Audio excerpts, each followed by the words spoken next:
There is a power far greater than words, and it is found in silence. Not the silence of emptiness, but the silence of alignment.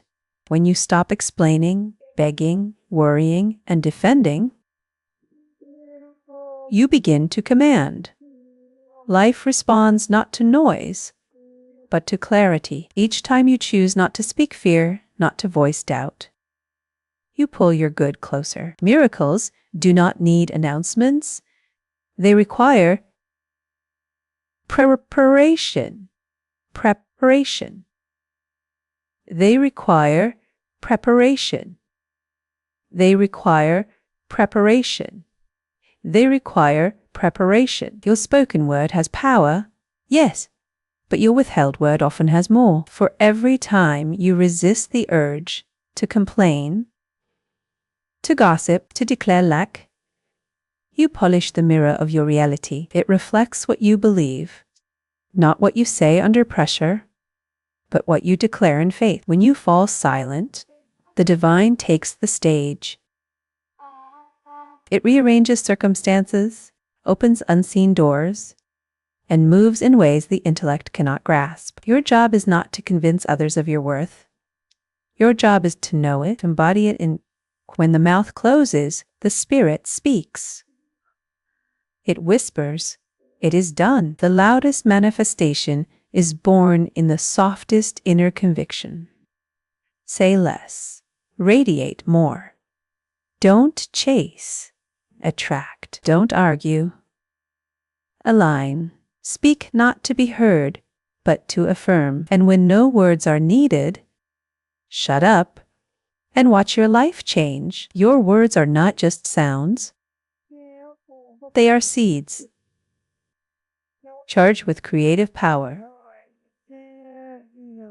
Every time you speak, you cast a vote for the world you will live in. If your words are saturated with faith, love, and expectancy, you unlock the gates to abundance, peace, and joy. But if your tongue is used to speak fear, complaint, or limitation, you unknowingly build walls that confine you. The tongue does not discriminate.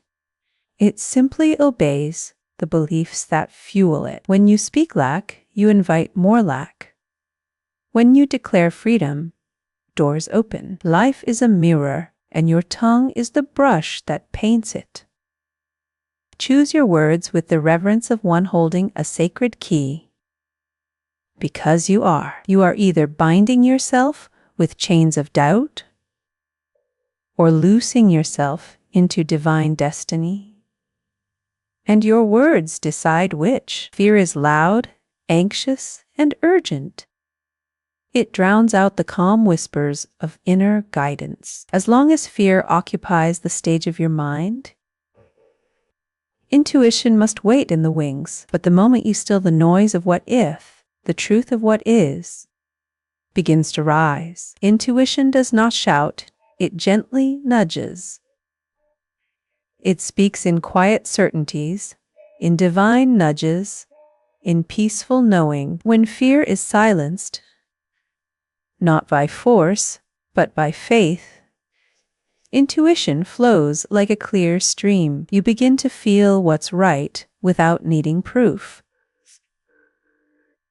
You stop chasing answers and start receiving them. Your inner compass becomes active, not because it was absent before, but because it was being overshadowed by fear's noise. Peace is not passive, it is powerful.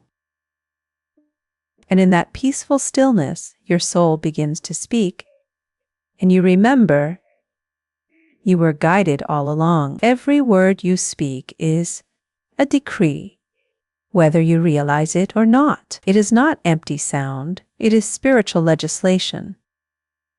When you speak with belief, the universe moves in obedience. But many speak too soon, too often, without alignment, and wonder why nothing changes. The law does not respond to repetition, it responds to conviction. Speak less, not out of silence, but out of sacred power. Let your words rise.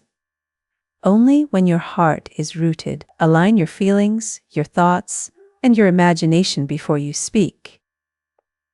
And then speak as one who knows it is already done. A single word spoken in true alignment is mightier than 1,000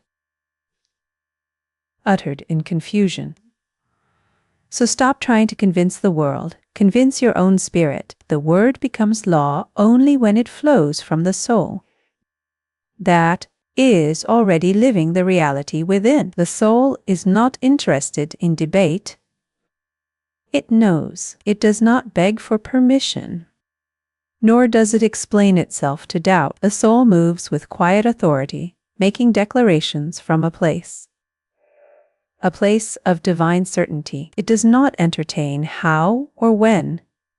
It simply states, "This is mine," by right of consciousness. While the mind may wrestle, the soul rests. It understands the law. What is claimed in faith must appear in form. So instead of pleading or proving, the soul affirms.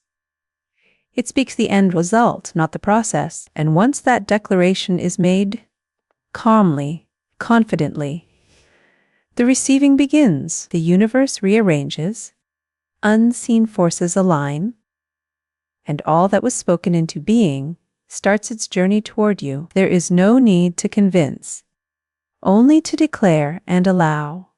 Faith doesn't need to shout to be powerful. It stands still while storms rage, unmoved and unbothered, because it knows the outcome is already settled. Doubt is noisy. It panics, questions, over-explains. It looks for signs because it has none within. But faith, in its quiet strength, radiates certainty without a word. It doesn't argue with circumstances. It doesn't wrestle with appearances. It simply holds its vision and rests in divine timing. The one who walks in faith doesn't have to prove anything. They simply trust. And Becca, hourly, there is a sacred power that awakens when you stop trying to make things happen with words alone. When the mouth is quiet, free from over-explaining, convincing, and complaining, the energy of the heart rises to the surface. The heart begins to broadcast a clear magnetic signal, unclouded by doubt or contradiction. In stillness, your desires gain strength, not through effort, but through spiritual alignment. The quiet heart is not passive. It is powerfully receptive. It draws to itself what belongs to it by divine right, without chasing or begging. The less you speak from fear, the more your heart speaks through vibration. And that vibration is what moves people, circumstances, and events in your favor. True attraction doesn't begin in the mouth. It begins in the magnetized silence of a believing heart. Just as a river moves most gracefully when undisturbed, so too does divine order unfold when the soul is still. Chaos and noise disrupt the delicate current of spiritual guidance. But when the mind quiets and the emotions settle, a deeper rhythm begins to emerge, one that cannot be forced, only allowed. Divine order is not created by striving, it is revealed through surrender. In the quiet waters of trust, life aligns itself perfectly. Solutions appear without struggle.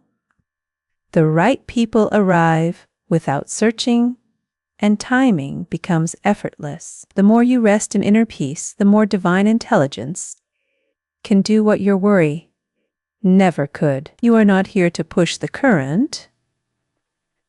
You are here to float in faith. When the waters are calm, the reflection becomes clear, and divine order moves swiftly, surely, and without resistance. A complaint may feel small, but spiritually, it is a powerful act of resistance. Each time you complain, you affirm that something is wrong, broken, or missing, and the law responds not to your desire, but to your dominant belief. A complaint locks you in the very condition you wish to escape.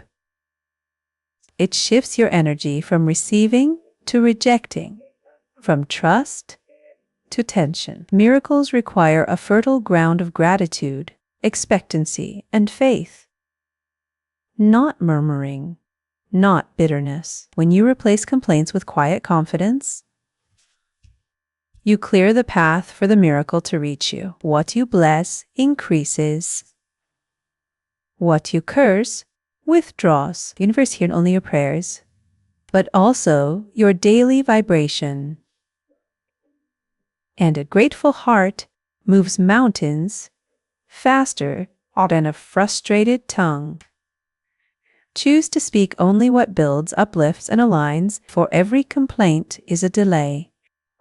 But every praise is a signal to deliver. Your vision was given to you for a reason, because you were the one chosen to carry it. It was whispered into your spirit, not broadcast for the world to approve. When you waste energy trying to explain your calling to those who cannot see it, you dilute its power. Not everyone is meant to understand your path, and that's perfectly divine. Some are simply not assigned to your journey, and that's why they can't comprehend your direction. True vision is not up for debate. It is received, believed, and walked out in quiet faith. The right people will recognize the light in you without needing proof. The rest are not your concern. Protect your dream from outside noise. Guard your purpose with stillness. What's planted in the sacred soil of your soul needs faith, not validation. Let your results speak what your words never could. In a world addicted to noise, action, and urgency, stillness is often misunderstood, but spiritually, stillness is not retreat. It is mastery. It is the quiet confidence that knows divine forces are at work beyond what the eyes can see. Stillness says, I trust the process so deeply, I don't need to interfere. It is not the absence of power, but the presence of alignment. The soul that can stand still in faith, while circumstances swirl, holds more power than one who reacts from fear. Stillness is where clarity is born, where intuition speaks, and where divine timing orchestrates the unseen. When you are still, you are not doing nothing. You are doing the most powerful thing of all, allowing, surrendering, trusting. Stillness is the boldest statement you can make that says, I already know it's mine. You don't need to prove anything. You don't need to announce every step, defend your decisions, or explain your dreams. What is yours by divine right is already traveling toward you, silently, certainly, and without resistance. The real power is not in convincing others. It is in aligning with the truth within yourself. Fully speak not to be understood, but to declare.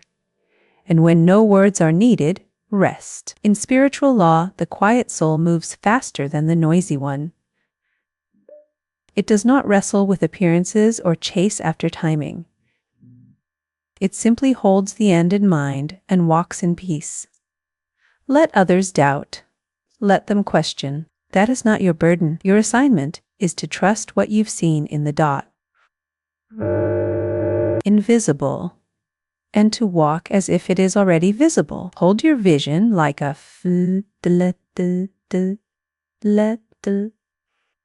coney.